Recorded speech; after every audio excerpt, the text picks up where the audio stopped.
Right. So we're going to begin with a prayer. I invite you to place your hands on your heart and close your eyes if that feels safe and comfortable for you to do.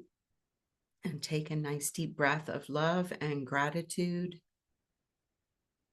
letting go of anything that came before this moment, setting aside anything that is to come after this study group session, knowing that we will easily and effortlessly be able to pick it back up again afterwards if it is ours to do. We are grateful and thankful to be the two or more who are gathered in the name and the nature of love. Grateful and thankful for our willingness to remember the truth of our identity, which is unconditional love, pure innocence, perfect joy, divine wholeness, prosperity, clarity, wisdom, harmony. Be all good. We are grateful for our mighty companions, our earthly and heavenly helpers. We ask that they join us now, surrounding and supporting us, blessing and guiding us. We are grateful to be good receivers of the all good. And we claim it now into our open hearts and open minds, the all good of God, the kingdom of heaven, right here and right now. And we're grateful that we can share the benefits of all that we receive and all that we are with Mother Earth and all her beings, because we are one. In grace and gratitude, we let it be, and so it is. Amen.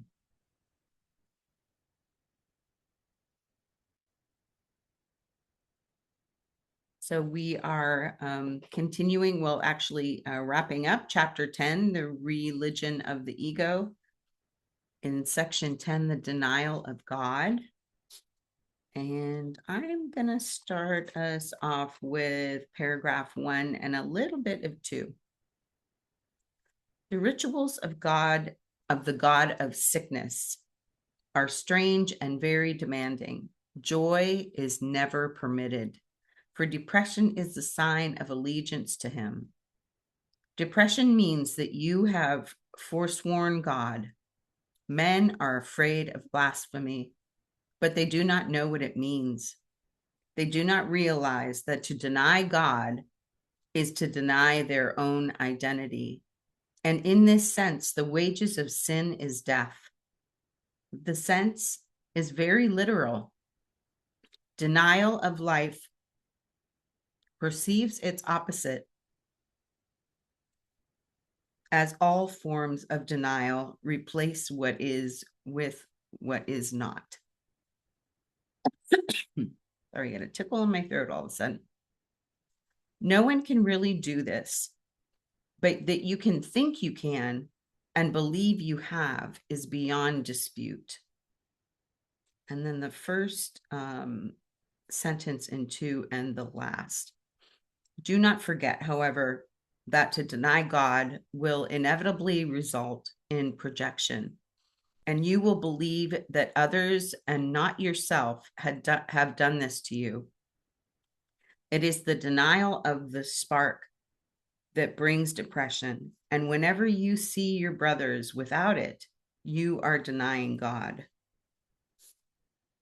So basically, I feel like he's saying here that to deny joy is also to deny God. To deny happiness is also to deny God. To deny harmony and clarity and all of the spiritual qualities that we attribute to God. To deny any of those within ourselves also feels like a denial of God. That's just what I got when I read it. So I don't know if anybody else has something different or something else that they would like to share from what they got from the reading or something that happened this week.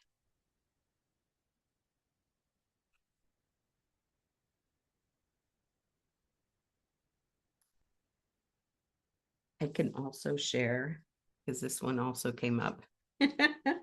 um, in paragraph 10, where he said, "You do not realize how much you have denied yourself and how much God in his love would not have it so.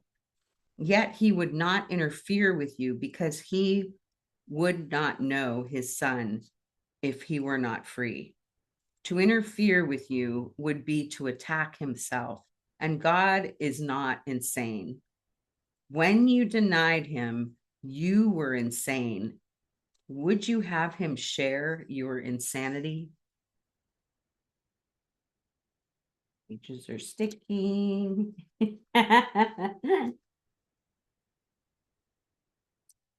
Oh, come on. There we are. Holy cow. God will never cease to love his son, and his son will never cease to love him. That was the condition of his son's creation, fixed forever in the mind of God. To know that is sanity. To deny it is insanity. God gave himself to you in your creation, and his gifts are eternal. Would you deny yourself to him? And here I'm feeling like when he said that, I mean, he is very clear. God will never cease to love his son, and his son will never cease to love him. That was the condition of his son's creation, fixed forever in the mind of God. So he's saying right here that we are still in the mind of God. We are in the mind of God. There, we are not anywhere else. We are in the mind of God. And when he says,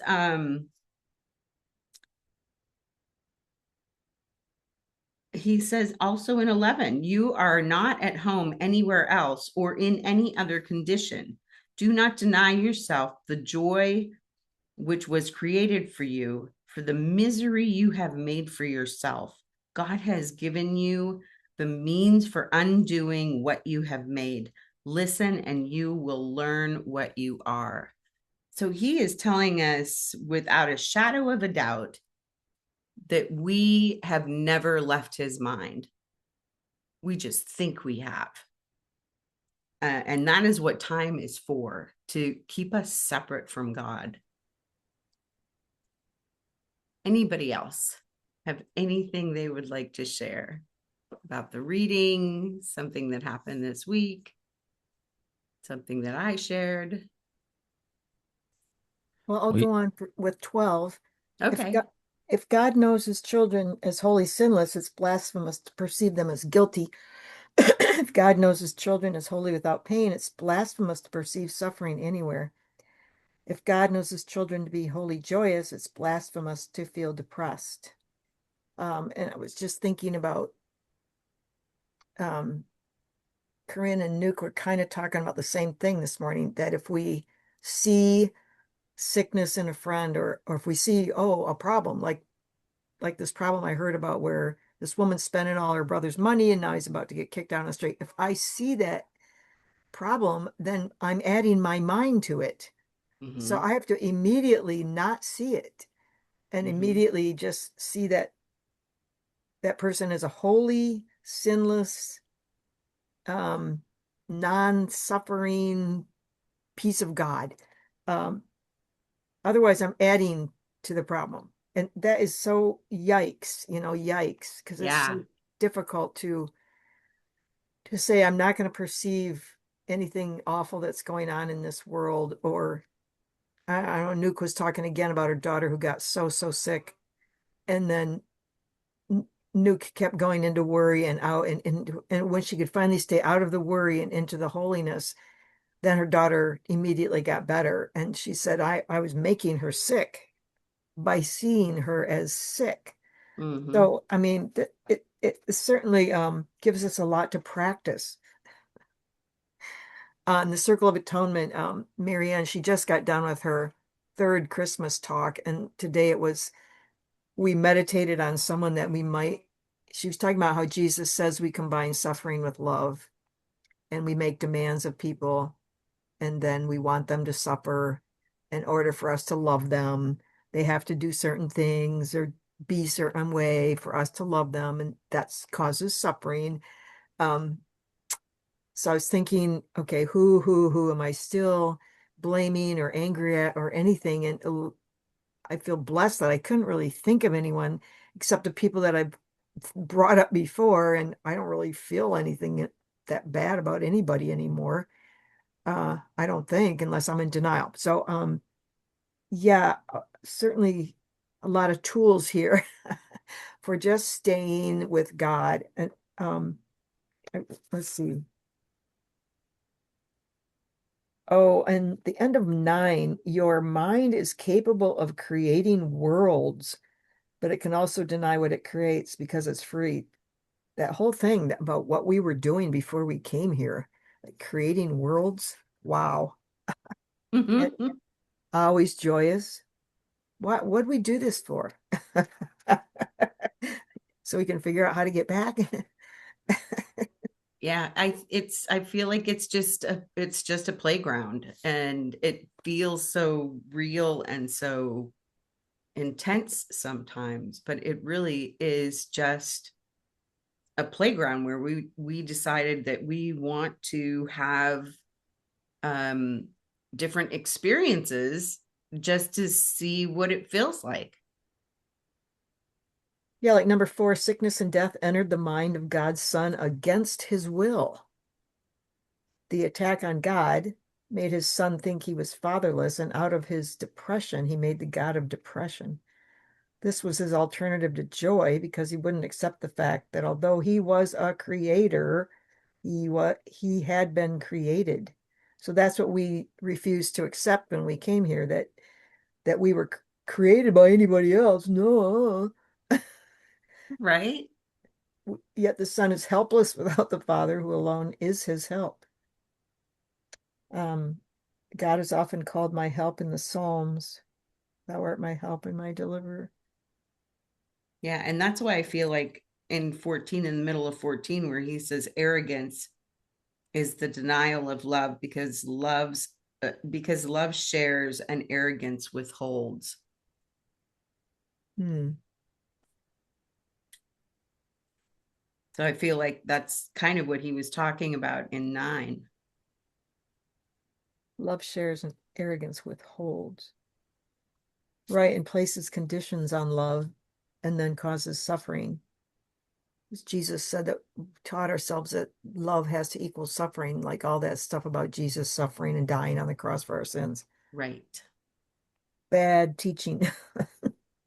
Yeah. Well, it's bad teaching, except for the reason why they are teaching it that way is because people are easier to control when they're afraid, Hmm. when and they're divided. denying their joy and their happiness, they are easier to control. Yeah, and we're all about controlling each other, aren't we? Yahoo. I know, it's crazy, right? Yeah. Mhm. Thank you, Kathleen. Mhm. Daniel, did you want to share something?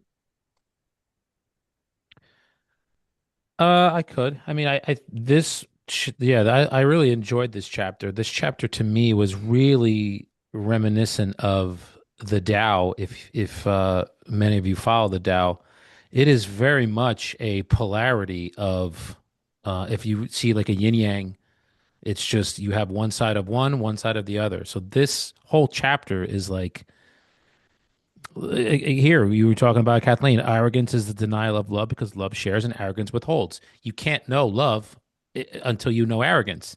Can't know arrogance till you know love. So it's the perfect. I mean, I have so many of these passages highlighted. I mean, you can number 5. You cannot make creators who are unlike your creator any more than he could have created a son that was unlike him. Mm-hmm. So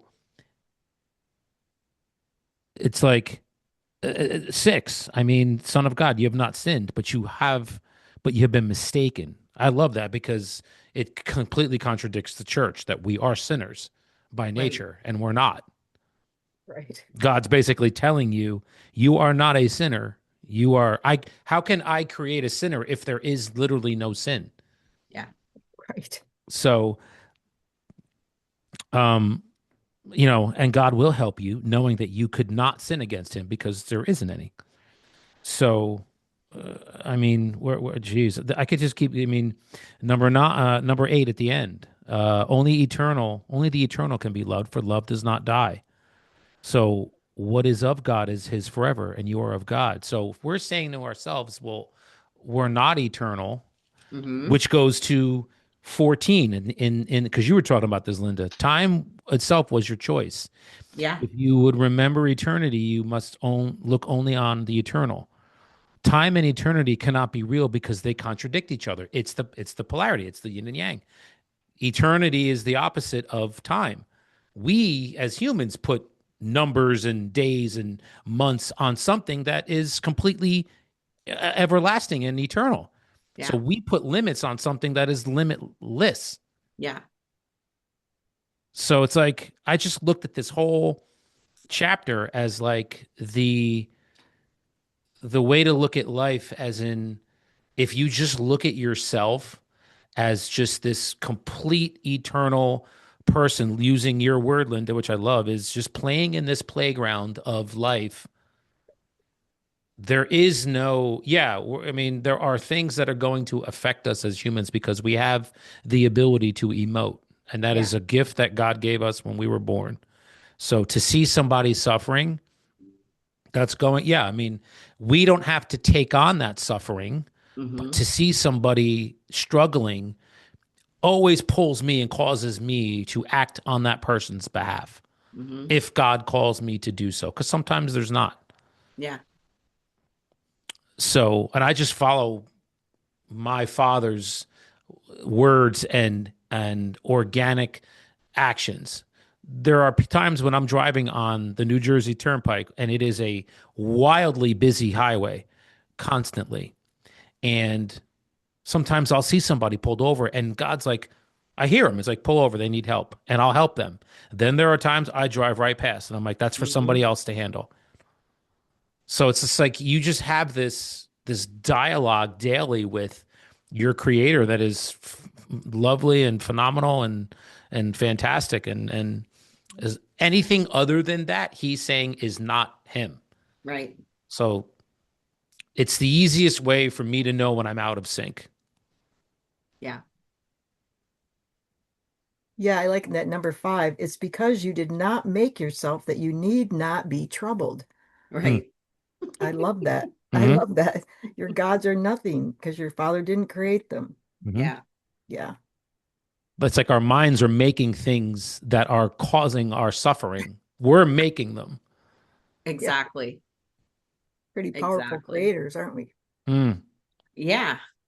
Well, and And women, let's talk about that. I mean, you are the ultimate creators because you can create something that is everlasting too, that we can't, that I can't. That is a We grow it. We grow it. We don't create it. yeah. no. We grow it. We birth it. I mean, it's still a gift. It is a Steel Magnolia is one of my favorite movies, and I just watched it again. I don't know if you all have seen that, but I went to school in the South, and my roommates in college introduced all my Southern roommates introduced me to Steel Magnolias. They're like, "You haven't seen Steel Magnolias?" I was Oh like, my "No." God. So good. Yeah. And so, I mean, that was many moons ago, and so it was on recently, and I watched it, and I love that scene after the funeral at the end when Sally Field is just like she goes through the range of every emotion of just sadness to anger to everything, and in that dialogue she says, I realize as a woman, you know, what a gift it is that I was here when this creature drifted into my life, and I was here when this creature drifted out. Yeah. And so that life-giving, yeah, I think it's powerful. Even if you don't give birth, but you have like a child in your life, or you have like there's something about that new life, like completely new to this world life, and witnessing that is phenomenal. I I'll say, I mean, this was really a great chapter, and it echoes so much of I mean, it kind of like encapsulates the heart of the course in so many ways. A couple things, and Linda, you read this, but I wrote down radical responsibility next to it. It's the beginning of two. Do not forget, however, that to deny God will inevitably result in projection, and you will believe that others and not yourself have done this to you. Mhm. And when I read that this morning, I was thinking of uh, a family member of mine who just still lives in utter projection and blame all the time for everything. And when they are really activated, it just keeps coming back at the rest of us in the family. Um, and literally, like, that person is an example for me of how the mind can just spin and create, like, just create things that are not true, Yeah. but truly believe that they are. I mean, like, just continually rewriting life in a way that continually puts them in the victim mentality. I mean, it could be 50 years ago or 40 years ago, but they still will like think through these things and then decide that somebody wronged them in this scenario from 45 years ago. But that's radical responsibility, talking about projection. And then in three, unless in the middle of three, unless you are sick, you cannot keep the gods you have made, for only in sickness could you possibly want them. Mhm. Um, and so that to me was really like, that line is so true. Like, there have been times, I mean, this has happened all throughout my life, but especially in the last few years, where I've had these like epiphany moments, and they're usually during eclipse seasons. And eclipse seasons, the way my astrologer friend describes it, it's like your life gets eclipsed. So it's like somebody turns out the lights and then they come back on, and all of a sudden you see all these things that you didn't see. I mean, you've been in the same room this whole time, but you didn't see these things. And all of a sudden Yeah. now you see them. And it's like once you see them, you can't unsee them. And then it changes. I've had like some of my most significant relationships have changed because of this, because now I see this thing and I'm like, oh, I can't unsee this. And so now I can't do this relationship the way I've done this relationship for all these years. And so that line to me is totally that sense of like, unless I want to be sick in my mind and contribute to this unhealthy pattern that's happening, um, I can't unsee it. I have to change. I have to do something different. And I love the next line there in four and five. The thing I love about the course, it's just super clear about definitions. Yeah. I really love that. It defines terms super clearly. Blasphemy then is self-destructive, not God-destructive. People who are like, oh, that's so blasphemous, like God's going to strike you down. God's like, I'm fine. Like even the passage you were talking about, Linda, that we are whole. Like when you were reading it, what came to me, and I read it this morning, but what it came to when you were reading it is the way God holds us in our mind, because God's mind is changeless. And that's the way of mastery that book is all about. And that's why Jesus was a master. Jesus mastered his mind. His Yeah. mind was as close to God's, like, in its changelessness. So it's like, if we think we're changing God's mind about that, it's like, it's kind of funny. It's very funny, actually, because God, like, it's like, this is what is, and this doesn't change for me. So God's probably just like sitting there, and like we're, just running all these circles around God, trying to do all these tricks and these things as if we're like changing it. But God is like, this is who you are.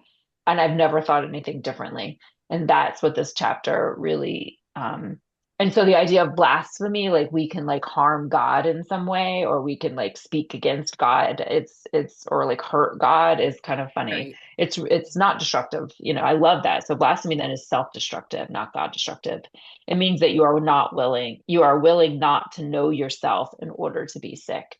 So it's like this idea of like, I'm showing you truth, I'm showing you these things, but to deny it is you denying that truth, is you denying yourself, in order to stay in your sickness and your suffering. Anyway, so that was really kind of, I mean, the whole thing was very powerful. Like Daniel said, I think the sin thing is really huge. Um, and that's not hard. It's just I struggle with, because like the course is not, how do we say this? There's so much structure around the church. So if you're trying to bring like a child, like I'm trying to bring a child up, and that is the main structure for how you do spiritual development in like the world, is through like organized religion. And so and I think that that has a place, but it's this like, and I guess I have the gift of being able to, have those conversations and to say, well, there are things that are really good and things that I believe, but then there are things that I don't believe. And so you have to figure that out for yourself as you like come. And that's that whole control piece, which is really like that whole free will down in 10 was talking about the radicalness of free will. God does not control us. If you, I am I'm a control freak. I'm a recovering control freak. So it definitely comes into my parenting. So kudos to God that God can like create us and then just be like, I'm not going to try to influence you at all. Cause that's really hard as a parent, as someone who likes control. So anyway, these are some of my random thoughts about all the different things that came up today, but I thought it was a really great chapter that encompasses so many core ideas of the course. And again, the course it sort of says the same things over and over because we just need to keep hearing it. But a lot of the passages you all highlighted, I thought were great as well. So, especially in 11, that idea that we can't be home anywhere else Right. but in God. So it's just very affirming of God's love for us and where our place is. There's nothing for God to lose. That's Right. why he can be like, hey, like, I'm good, brother. Like, what do you want to do? There's no, like, God doesn't care about money. Like, what is the church and like organized religion and governments? What's their biggest fear is losing money. They want money. Money equals power to them. So that's what they'll lose. God's like, I know that stuff. You invented that. I didn't invent that. So I'm just here like watching you guys kind of create and go through your lives. Yeah, exactly. Yeah. It's crazy. I just Yeah. highlighted on the side where Dana said radical responsibility. I wrote under that, I wrote outside us versus inside us. Yeah. The outside of us is the, don't forget that, uh, God will inevitably result in projection and you will believe that others and not yourself have done this to you. That's outside. Right. You're blaming somebody thing on the outside, whereas inside nothing can happen to you because you're eternal on the internal. Yeah. We have to keep remembering that there is nothing outside. There Yeah. is nothing outside. Even though I'm looking at you on a screen and Exactly. in a book, yeah. We made it all up. Yep. So the never ending story. And what I'd like to say, I actually have some free time for a change, which is rare. Yeah. It's good to see you, Rob. Likewise. So what does your shirt say? Oh, it Um, says, it's just love and miracles out of nowhere. where'd you get that? I had it made. Nice. Okay. Okay. Okay. I, I don't want to get overly personal, but are they willing to make others? Yeah, it was just on Amazon. Oh, oh, oh, Yeah, I oh, just typed in like personalized shirts. oh, It's lyrics from a song that has been going through my head since right after my husband passed away. And so, ah, yeah. So okay. I just thought, just a good reminder to myself. Got it. Uh, Okay. I'll So, add to that if you are on Etsy, that's all custom, Yeah, like that's independent artists who got it. sell Okay. their Got it. wares, and you can basically have any customized. right. You could put that on a plaque for your wall. You could Yeah, put it on a t-shirt, on a mug. You could find anything on Etsy. Somebody yeah. will create it for you. Dana, So now that's that you're Yeah. amazing. mentioning that, I did order it from Etsy, not from Amazon. I was like, From oh, Etsy. I didn't know what Amazon Yeah, does. no, That's what I was from thinking. Etsy. And Etsy Okay. supports like, independent Small artists. businesses. So yeah, Yeah. small business independent artists. So So what I was going to say was, as a, uh, I don't want to say non-practicing. I'm going to say, as a Jew who's not totally familiar with the Bible and all that sort of stuff, what annoys me about quote unquote organized religion, like, like what people go to church for, is Mhm.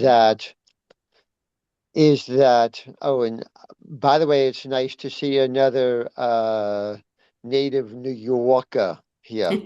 Uh, uh, I grew up on Long Island, but seriously, so yes, I know the New Jersey Turnpike. Strong Island, as we call it. Yes, okay, got it. Okay, right. Okay. So, um, but so the bottom line is that yeah, they want organized religion, like the um I was going to use a derogatory term, but I decided not to. people people who are who believe everything that the church says, um and they I don't think they're in the best place that they can be, because I agree that there is no sin, and that we are when we think we sin, we can forgive ourselves immediately, whereby when if you do this through church, which I've been to maybe, I don't know, half a dozen times in my 60-year-old life. you have to you have to be saved, and you have to go through the special ceremony and whatever else they do there. And I'm like, what a bunch of bunk. Yeah. I feel like though that it's not I try not to like look down on religion. I'm at the moment because there's so much rage in me about um like surrounding the grief that I'm experiencing and what's happening in the world that is seemingly being perpetrated by religious people. But what I realize is that, there was a time when I was not into like taking that kind of radical responsibility for everything that I see and experience. And so I felt that I didn't have the authority to make my own mind up about things, and that I needed guidance. I needed guidance outside of myself. And I feel like that is where the church has a purpose. And I just realized that there are some people that will never come to a space where they feel like they're ready to take full responsibility for their experience and their life.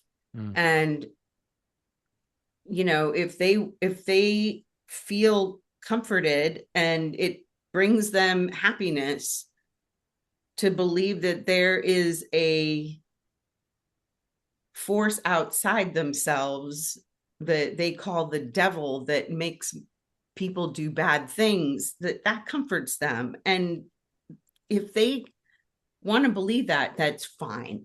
That's fine. I, for myself, realize that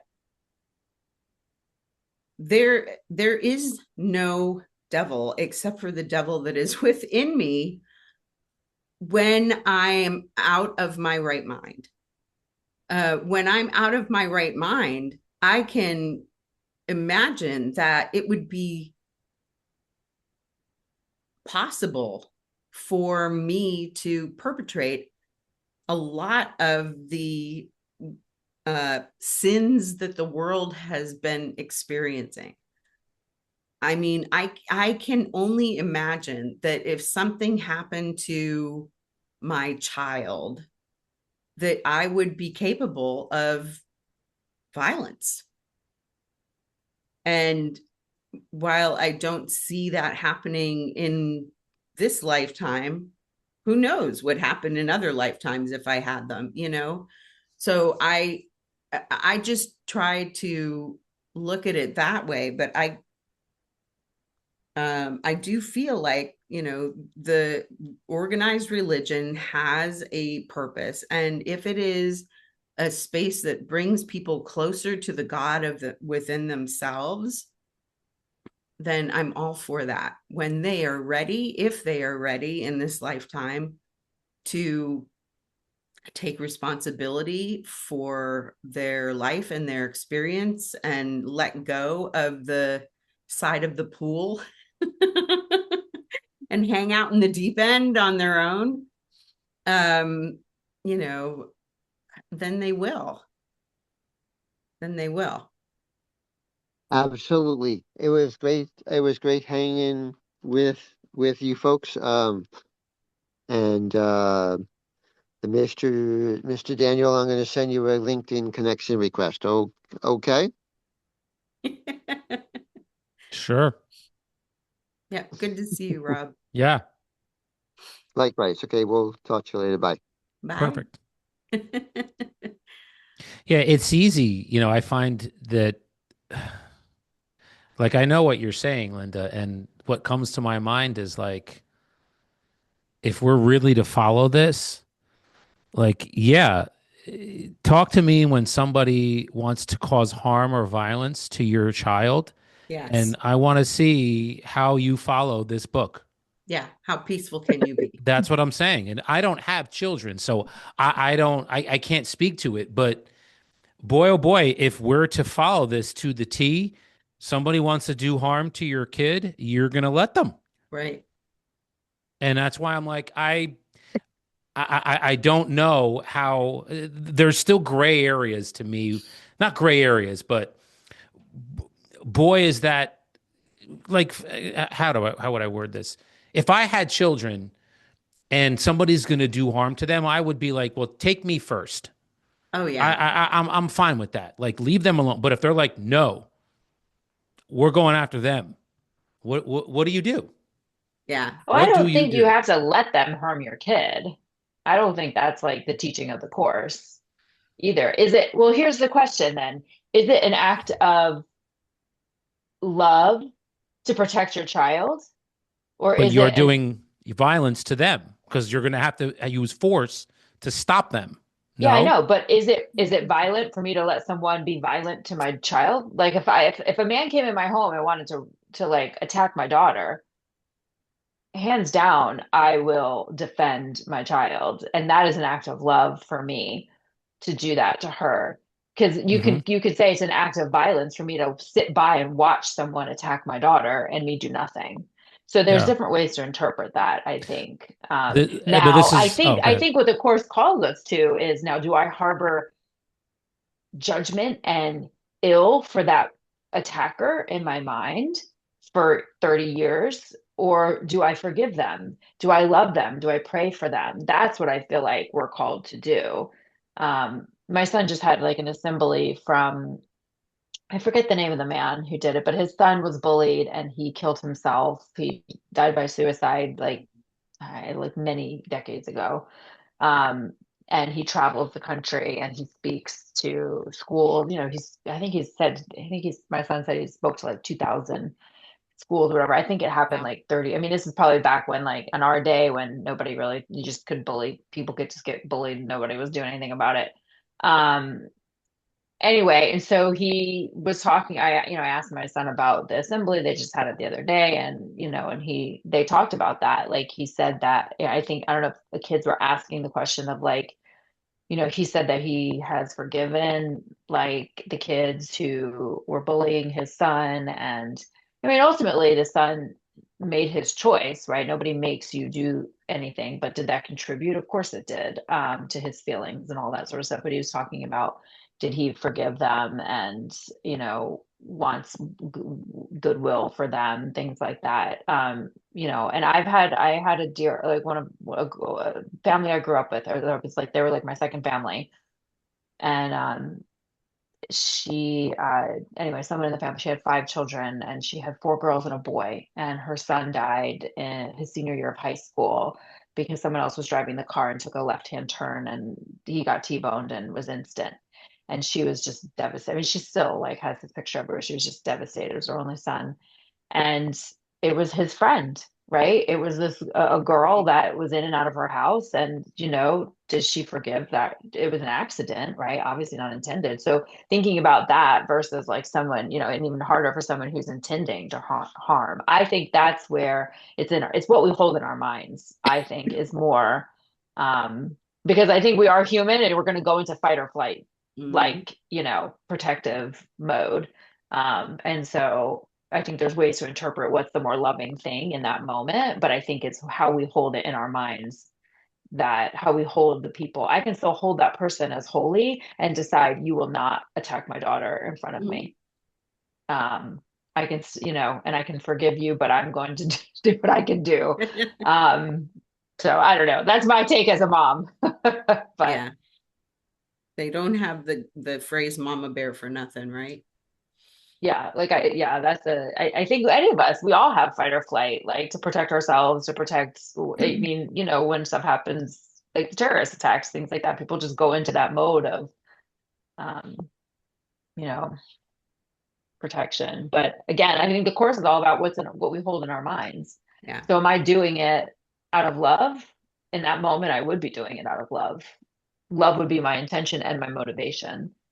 Um, and then how I hold that other person is also that's my responsibility too, right? But anyway, that's my take on it. I don't know. It's yeah. hypothetical, but Kathleen, go ahead. Yeah, so in the Disappearance of the Universe, Art and Persa address this. They say like Jesus doesn't want you to just let yourself get beat up by Right. somebody. You can defend yourself or you can defend your kids. It's common sense.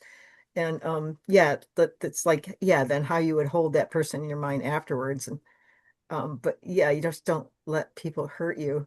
But what I was thinking about when we were talking, Dana, when you're talking about that person in your family that's still holding grudges forever, and then on my sister who's I see her as depressed because her son's still living with her.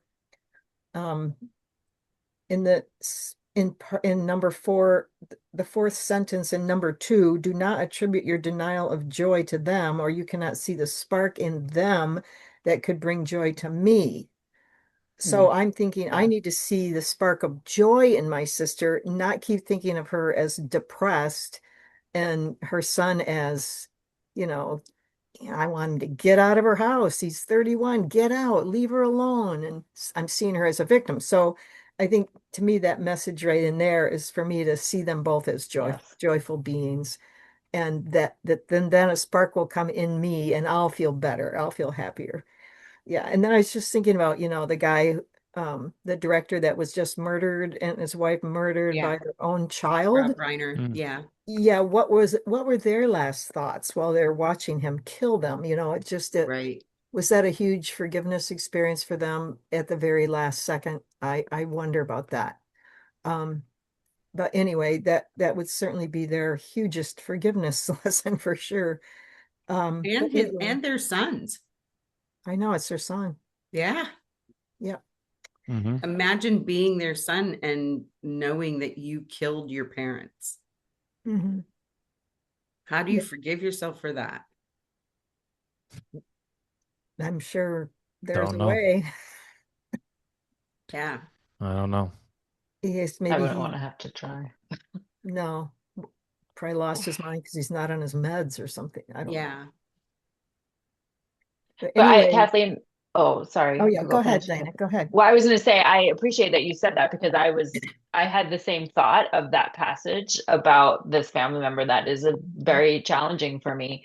And it may seem like splitting hairs, but sometimes it feels like that for me of trying to hold this, trying not to see them as, deficient in some way or challenged in some way, trying to Which is a hold them in the judgment. highest, trying to hold, well, no, not so much judgment. I try not to judge them. It's this fine line between, well, this is the same person that I've said, like I'm not, it's currently I'm not in communication with because it's just so, it can be so toxic so fast. And everything is, a lot of things get interpreted. It's exactly like what this says. Like if that's the message you want to hear, that's what you hear, and that's what they keep hearing, and then they attack you. Even though we can't be attacked, but their words are very violent at you. And so it's that fine line of like, how do I hold this person in the highest light in my mind, but yet I don't want to keep. And I've wrestled with that. And I've said to my husband, like, if I came home with bruises every time I saw a particular person, it's like my face was beat up every time I came home, you would not allow me to see that person anymore. Right. So it's the same, they're not physical bruises, but it's the same verbal things that keep happening in Sure. So you can, relational dynamics. Mhm. And at a certain point, it's just like, I don't wish to, I love you and I pray for you and I want to hold you in the highest, but I don't want to keep being in the range to keep getting battered when you feel upset. And so that's when it's this fine line of trying. I'm really, and this is probably the relationship that is the most challenging for me in my life, because if this was not a family relationship, I wouldn't be in the relationship wouldn't be in my life. I would choose not to. I would say, a friend you can just kind of walk away from, but family members sometimes is harder. So but it's still that. So I creating them. appreciate that line. I appreciate that, and I'm constantly checking myself. Am I holding them in the highest light? I don't want to judge, but also I want to protect myself. Yes. And the thing is, we're creating these people in our dream and as challenges. And so that I can send, like, one of my sisters is like that. She'll all of a sudden just ram. So I'm creating her in my mind as someone who can occasionally go around to me. And so I can practice sending her love in my mind and not getting triggered by her. And maybe eventually there'll be this miraculous change in these people because we're not thinking about them the same way. So it's changed the way I think about people in my dream. It seems like they'll shift, but I don't have to have face-to-face contact with them Right. while I'm practicing. Mhm. Yeah, well, and for me, I think about my children too, because it shifts in a heartbeat, Mhm. like 0 to 60, like My sister. nothing. And Mhm. so I think about, this was my experience for most of my entire life, but I don't wish to expose my children to that, and I can't always know what will be, if it will happen or not happen. And so I guess for me, the idea that, I guess, Lynn has said it and Kathleen has said, like, we create these people. I guess the way I think of it is that helps Mhm. me is like, I understand that I chose my family. I chose this experience.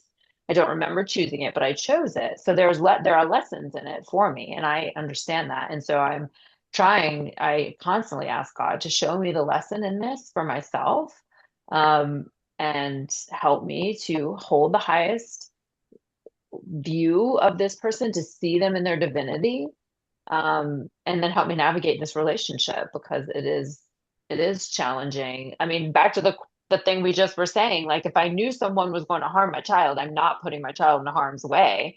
So how do I, it's difficult when it's yeah, when it's those relationships that you can't, I but that are I think that constant. the love that you're the so here's how I'm seeing this, because obviously I know this person.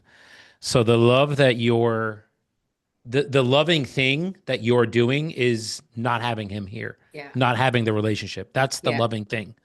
It's not, we're only looking at this. You can't only look at it like, well, I have to keep this person in my life, because no, you don't. Absolutely, you do not. By any means, nor do you, Kathleen. You do not have to keep these people in your life. Right. The loving thing that you can do is say, all right, like, you've shown it to me enough to where, like, you're not going to bite my hand 15 times and then me just keep sticking my hand out. That's silly. And that's the definition of insanity. So, the loving thing to do for yourself, your family first, or I should say maybe you first, then your family, is to just say, I'm going to do this with love and remove myself from this relationship. That's just as loving Yeah. as Yeah. keeping to put yourself into that scenario. And loving to them as well. Mm-hmm. Because if you are removing yourself from the situation, it is not creating more opportunity for them to lash out, which creates more karma, more Mm-hmm. guilt, more shame within them. So it is the most loving thing that you can do. I remember Jennifer talking about when she was a kid and how she realized once she became an adult because she was very angry. She had a mother that didn't know how to talk about her feelings or show her emotions. And Jennifer would get super frustrated with her when she was a child. Mhm. And so she was very angry at her and she would lash out at her. And what she realized was part of the reason why she was so angry is because her mother never stopped her from being so vile to her, lashing out. Mhm. And so it is the most loving thing that you can do, Dana, is to walk away from that person. So you are not allowing them the opportunity to create more opportunities for them to feel guilt and shame about what they are doing or saying. At And least, maybe that causes them to the withdrawing, you withdrawing might cause them to reevaluate what's happening. And yeah, maybe that's I don't know, but maybe No, that I could don't be know either because there really haven't ever been like a lot of consequences for Mm, actions. Everyone has just accepted that this is the dynamic and mhm, they don't really mean what they say, even though it's very harsh and verbally threatening violence. And mhm, yeah. okay. And so things like that. But and so I was thinking like a conversation I had with my husband about this when all this was happening, and I was feeling guilt was arising in me about not speaking to a family member because I wasn't mhm. raised that way at all. Um, and but it was like what I said that passage is sometimes like something just flips in you and you're like, I can't, like all of a sudden you just like you can't unsee it or you can't keep doing it. You're just like something happens and you realize I can't do this anymore. And so we were talking on a walk, and this is where I said the same idea to like the attacker, where my husband said, what's the more loving thing, Dana? Because Yeah, I was like, this feels, is it more loving for like, because I was like, because I was right, you don't turn your back on family. Like that's a big, strong value in my family, an yeah, immigrant family. You don't turn your back on family. And so my husband was saying, well, what is family here? Because like the idea of like, are you protecting your children from this? Is that, so which so there's different ways to look at it. And so yeah, yes, the loving thing, what's more loving? Loving for myself, loving for the person. And I remember you saying that, Linda, about that. And I had a similar thing with my mom. My mom, and you all know my mom, I mean, she's the ultimate people pleaser. And when I was young, she would just, and I mean, I wasn't horrible to my mom, but we all go through stages when we're yeah. adolescent, and there are things And that they, yeah, right? And she didn't always like say like those comments bother me. She wouldn't tell me that. And then one day, like when I was in my 20s or 30s, like she whips this whole like, and I was like, oh, well, like I didn't know. You never said that this bothers you. And so I wish that I would have known that I would have self-corrected like quickly because I knew that bothered you. I wouldn't have said it. So yes, that idea of like, I think putting up those boundaries and saying this is actually not okay, yeah. and and it won't, I'm not okay being in a relationship if this continues, so Hmm. that sort of thing. So yeah, Yeah. I appreciate that perspective, but I do, Kathleen, I had the same thought this morning when I read that about these difficult relationships. Yeah. And they're hard because I'm not, I'm also very different. I'm wildly different from my sister personality wise. She is this again the achiever, and I am too, to an extent, not to the extent of her, but that drives me. I'm also one that can I don't care what somebody thinks about me. So I've said it to her 100 times. Like I'll be the bad guy and say this to him. Like I Yeah, don't care if he's upset at me. It means literally nothing to me Yeah. because I can pull out and withdraw like that, no problem. And I think that has a lot to do with the time I was born, like that astrological sign. Every single sign of a Capricorn literally defines me to a T. And one of them is like, hey, like how far away from, I saw this other day it was funny. It's like, how far away from society would you like to live? And it literally is like 100,000 acres and there's a house dropped in the middle. And I was like, yeah, right there. That's where I would love to live. It was hilarious. But so I share that to say, I also don't have children. So me withdrawing is not a problem Yeah. because the only one that it's affecting is me. Yeah. It's very different for her. Now she's also a woman. She's going to emote differently than me. Right. So I can be the one that's just like, yeah, I don't care. Like, okay, what do we need to do? We have to have like a conversation with him. Like, I'll have that. I'll be the one that can do that. So it is. It's a challenging dynamic because right now I haven't done anything wrong. So, and it's funny that we're having this conversation because literally as we're having it, I get a text message from him. So it's very apropos that like this is happening because he's like he has this thing where I'm so busy, so he has to check in with me to see when he can call me, which I've told him ad nauseum, just freaking call me. And if I can't pick it up the phone, I'll leave a message and I'll call you back when I can.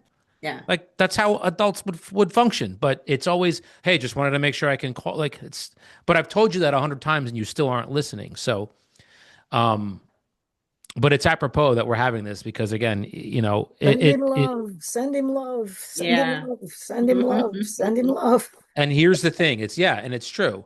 And I love him. He's my brother. I love him. I don't, and we say this a lot, and it's very, and I'm sure you guys might have this too. It's very challenging to like him, but I love him Yeah. very dearly because he's my brother, and I have that for a lot of people. I love you.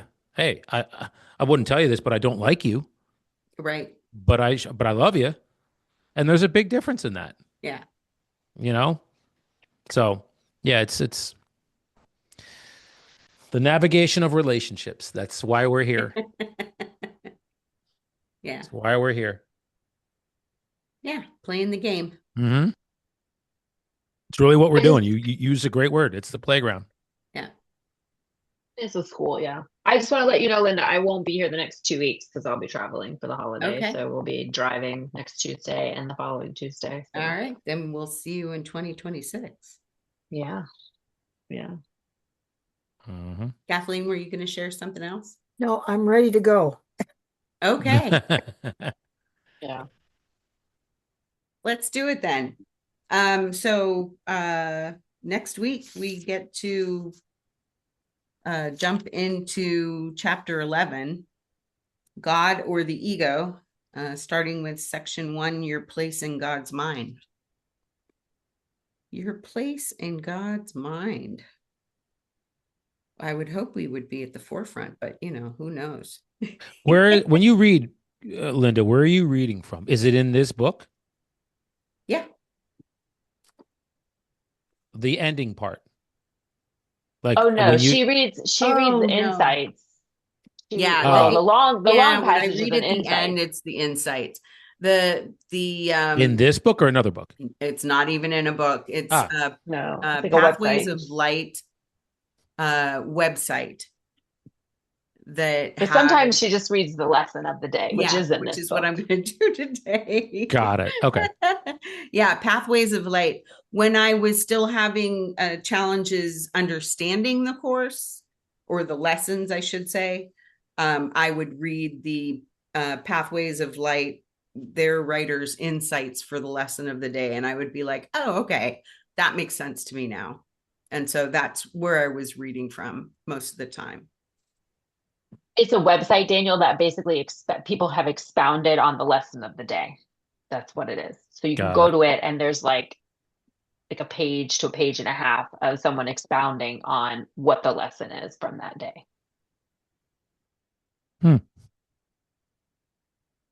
Yeah. Cool. But for today, I'm just going to read the lesson, which is 350. Miracles mirror God's eternal love.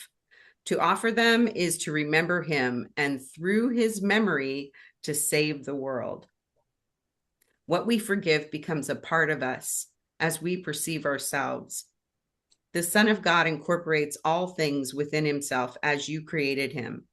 Your memory depends on his forgiveness.